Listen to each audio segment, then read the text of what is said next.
অন্য কিছু না। মমতা ব্যানার্জি বুঝেছে সে আজকে আইসোলেটেড, ইন্ডিয়া জোট ছাড়া তার আর কোনো অস্তিত্ব নাই। দিদি কংগ্রেসের পা ধরবে, ভোটটা শেষ হলেই পা ধরবে, এখনই ধরতে লেগে গেছে অলরেডি। अब रही बात अधीर रंजन चौधरी की, अधीर रंजन चौधरी निर्णय लेने वाले नहीं, निर्णय लेने वाले हम हैं, कांग्रेस पार्टी है, हाईकमांड है। আপনি বহু বছর একটা রাজনৈতিক দল করলেন, বহু বছর কেন বহু দশক আপনি নিজের জীবন দিয়ে সেই রাজনৈতিক দলটাকে ভালোবেসে রাজনৈতিক দলটা করলেন, সেই দলের সাংসদ হলেন, দেশের প্রধান বিরোধী দলনেতা হলেন। তারপর যেদিন আপনি জানতে পারবেন যে আপনার করা দলটা আপনাকেই গুরুত্ব দিচ্ছে না, আপনার চেয়েও তাকে বেশি গুরুত্ব দিচ্ছে যে আপনার দলটাকেই এই রাজ্যে একেবারে শেষ করতে উদ্যোগে নিয়েছে, তেমন হলে কি করবেন আপনারা? আমি বা আপনি কি করব সেটা বলতে পারবো না, কারণ এই কথাটা, এই প্রশ্নের জবাব একমাত্র দিতে পারবেন কংগ্রেস নেতা অধীর চৌধুরী। কংগ্রেস দলটা কয়েক দশক ধরে করলেন, এবারেও সংসদে লোকসভাতে তিনি বিদায়ী বিরোধী দলনেতা ছিলেন, কিন্তু কংগ্রেসের তরফ থেকে হাইকমান্ড রাহুল গান্ধী, সোনিয়া গান্ধী, কংগ্রেস সভাপতি মল্লিকার্জুন খার্গে অধীর চৌধুরীকে গুরুত্ব না দিয়ে পরিষ্কার বুঝিয়ে দিলেন তাদের কাছে অধীর চৌধুরীর চেয়েও মমতা বন্দ্যোপাধ্যায়ের গুরুত্ব অনেক বেশি, যে মমতা বন্দ্যোপাধ্যায় কংগ্রেসকে একার হাতে শেষ করে দিয়েছেন এই পশ্চিমবঙ্গ থেকে। কেমন লাগবে বলুন তো?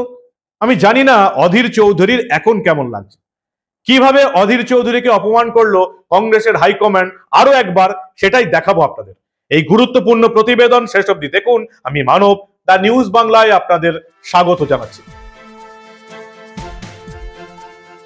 আরো একবার অধীর চৌধুরীকে গোটা ভারতবর্ষের মিডিয়ার সামনে অপমান করলো কংগ্রেসের হাইকমান্ড, যে কংগ্রেসের জন্য তিনি দিনরাত এক করে এখনো পরিশ্রম করে যাচ্ছেন, কয়েক দশক ধরে পরিশ্রম করে এসছেন।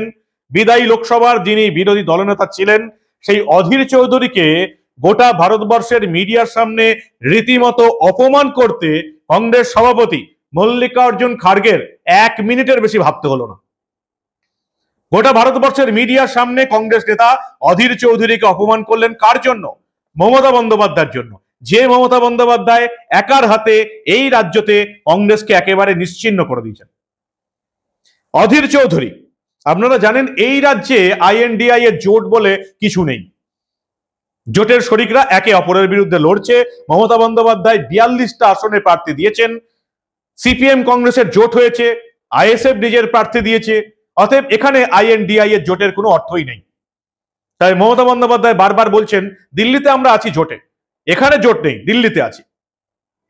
এই আইএনডিআই এর জোটের, ইন্ডি জোটের আগেই পিন্ডি চটকে গেছে ভারতবর্ষের 3-4টে রাজ্যের বিধানসভা ভোটের পর, এবং এবারেও দেশি বিদেশি কোনো সমীক্ষাতেই এই বিরোধী জোটকে কোনো রকম পাত্তাই দেওয়া হয়নি। নরেন্দ্র মোদীর বিজেপি সরকার, এনডিএ জোট যে ক্ষমতায় আসছে সেটা বিভিন্ন সমীক্ষাতে উঠে এসছে। এবং এই রাজ্যে কংগ্রেস নেতা অধীর চৌধুরী বারবার বলেছেন যে তৃণমূল আমাকে হারানোর জন্য ষড়যন্ত্র করছে। কি বলেছিলেন অধীর চৌধুরী বারবার? গত কয়েক বছর ধরে, এবারের ভোটে শুধু নয়, গত কয়েক বছর ধরে অধীর চৌধুরী তৃণমূলের বিরুদ্ধে মুখ খুলে এসছেন। শুনে নিন ছোট্ট করে অধীর চৌধুরী বারবার ঠিক কি বলার চেষ্টা করে গেছেন।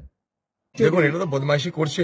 তৃণমূল পার্টি চাইছে যে বহরমপুর লোকসভা বা মুর্শিদাবাদে, যেটা কোনোদিন হয়নি, সেই সাম্প্রদায়িক বিভাজনের রাজনীতি করতে।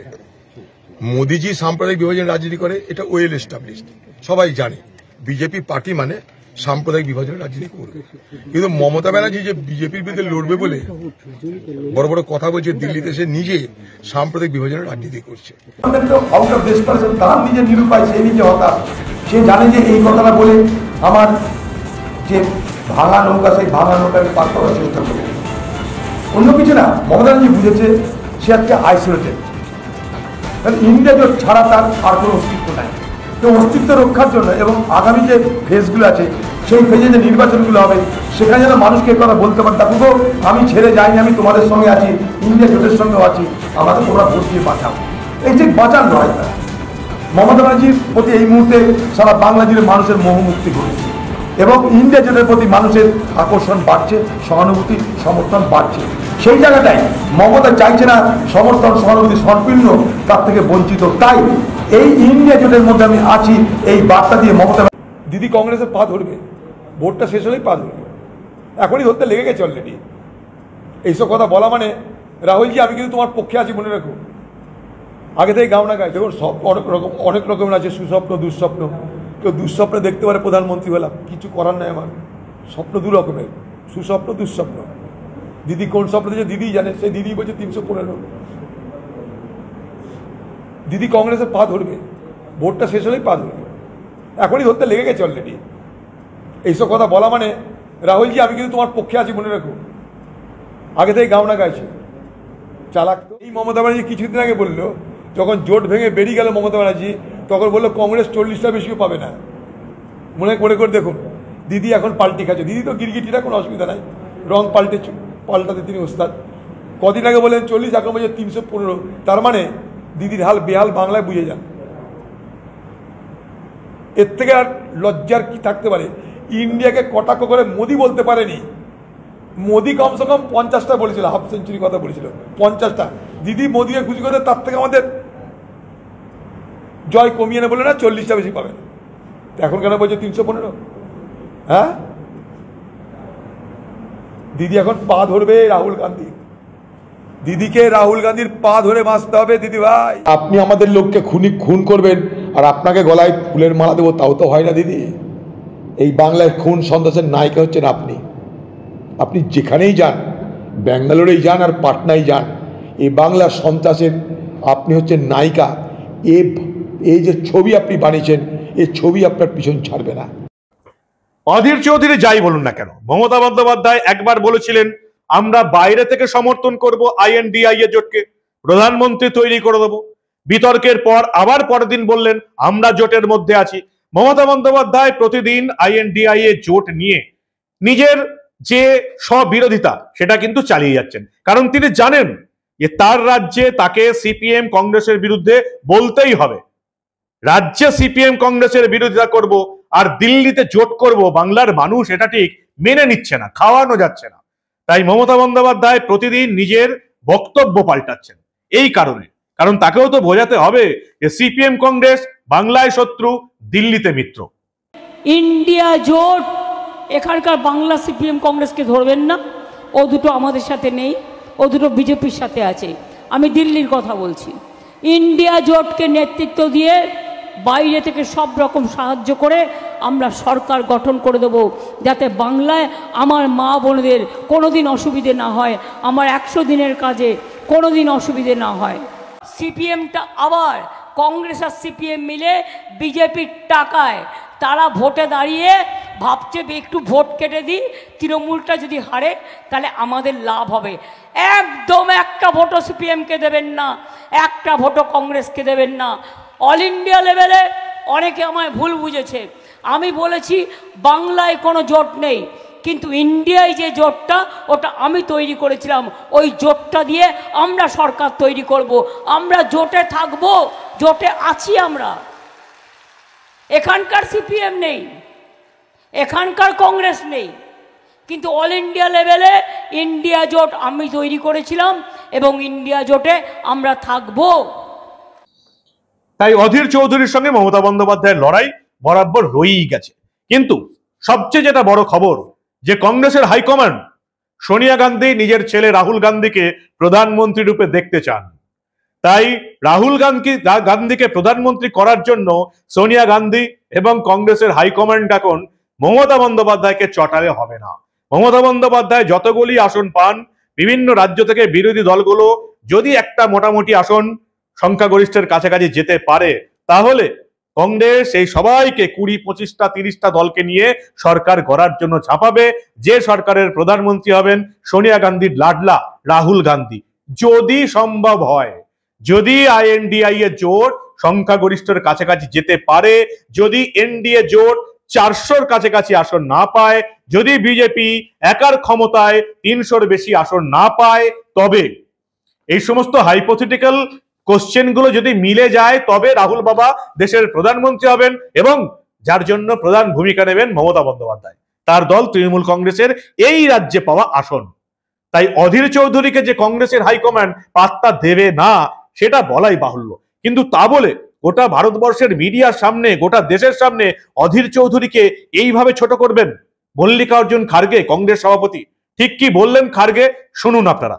सर, ममता बनर्जी ने कहा कि इंडिया आघाड़ी की सरकार इंडिया आघाड़ी की सरकार बनती है तो वो आउटसाइड सपोर्ट देंगी। इस पे कांग्रेस लीडर अधीर रंजन ने कहा कि वो ममता पर भरोसा नहीं करते, आगे जाकर वो बीजेपी के भी साथ जा सकती हैं।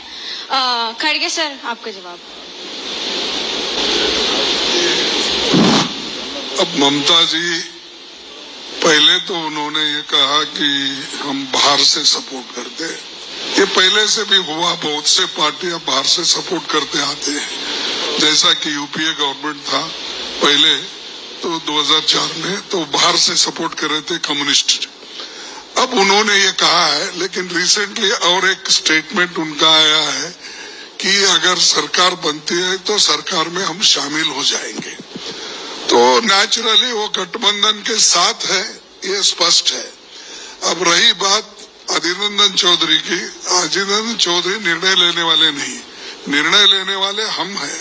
कांग्रेस पार्टी है, हाईकमांड है, इसीलिए वो हम जो निर्णय लेंगे वही सही होगा। सर, क्योंकि वो कांग्रेस लीडर हैं, उनका व्यू अलाइन नहीं हो रहा है पार्टी लाइन के साथ। नो, देखो अलाइन नहीं हो रहा, ये नहीं हो रहा कि मैंने कहा कि हाईकमांड हम हैं, हम जो तय करेंगे फॉलो करें। अगर कोई फॉलो नहीं करता तो वो बाहर जाएगा। অধীর চৌধুরীকে সরাসরি অপমান করলেন মল্লিকার্জুন খাড়গে। পরিষ্কার বলে দিলেন মমতা বন্দ্যোপাধ্যায়ের পাশে আছে কংগ্রেস হাইকমান্ড, তোমাকে যদি এই সিদ্ধান্ত মানতে হয় মানো, না হলে দল থেকে কেটে পড়ো। এইভাবে অপমানিত অধীর চৌধুরীকে আগে কোনোদিন করেছে কিনা তার দল মনে পড়ছে না। কংগ্রেস সভাপতি মল্লিকার্জুন খাড়গে আজকে পরিষ্কার বলে দিয়েছেন, হয় হাইকমান্ডের কথা মানতে হবে, তাদের সিদ্ধান্ত অনুসরণ করতে হবে, না হলে দলের বাইরে যেতে হবে। তৃণমূলের যে আইটি সেল ইতিমধ্যেই অধীর চৌধুরীর বিরুদ্ধে লড়াইয়ে নেমে পড়েছে। ভাবা যায় অধীর চৌধুরীর পজিশনে যদি কোনো রাজনৈতিক নেতা থাকতো তাহলে কি অবস্থা হতো। তার দল তাকে সাপোর্ট করছে না, তাকে সাপোর্ট করছে তার দলকে এই বাংলায় যে মহিলা নিশ্চিহ্ন করে দিয়েছে, শেষ করে দিয়েছে, তাকেই হারানোর জন্য এবারের ভোটে লড়েছে, সেই মমতা বন্দ্যোপাধ্যায়ের পাশে দাঁড়িয়ে আছে কংগ্রেসের হাইকমান্ড, রাহুল গান্ধী, সোনিয়া গান্ধী, মল্লিকার্জুন খাড়গে। এর চেয়ে লজ্জাজনক পরিস্থিতিতে মনে হয় না এই ভারতবর্ষের কোন রাজনৈতিক নেতাকে আজ অব্দি পড়তে হয়েছে, যেটা অধীর চৌধুরীকে পড়তে হলো। কি করবেন অধীর চৌধুরী? আপনারা কি বলেন? আপনাদের মূল্যবান এবং গুরুত্বপূর্ণ মতামত জানান দা নিউজ বাংলার কমেন্ট সেকশনে, আর দেখতে থাকুন দা নিউজ বাংলা। আমরা আবার লোকসভা ভোটের পাশাপাশি রাজনীতির এই ধরনের খবর চেপে রাখতে দেব না।